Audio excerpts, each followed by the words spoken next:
Plymouth City Council is being urged to stop the cutting down of more than 100 mature trees in the middle of the city centre. The council has begun clearing Armada Way as part of a multi-million-pound regeneration scheme being match-funded by the government. But campaigners say they weren't properly consulted, as Ewan Murrie reports. It's Plymouth's main pedestrian thoroughfare, and the City Council wants to spruce it up to the tune of nearly 13 million. But the regeneration of Armada Way involves replacing most of its mature trees with new ones, prompting a backlash from the public. We aren't against development. We would like Armada Way to look better.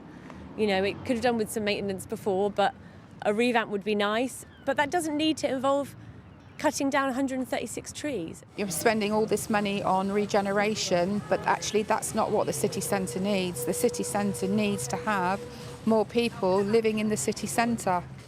Now, this tree behind me here is the tree of heaven, which is ironic really because it's one of just 17 which are not being felled out of 150. Now, the council says most aren't fit for an urban environment, but a quick look at the tree survey will show you that only a tiny minority have been deemed unsuitable for retention. So why get rid of them? The council says the trees are scattered too randomly, in a way that's not in keeping with plans for a more impressive link from the railway station to the waterfront. But many Plymothians say they weren't properly consulted, prompting the opposition Labour group to call for a pause and rethink. The people didn't get the chance to speak about the plans, and those that did haven't been listened to.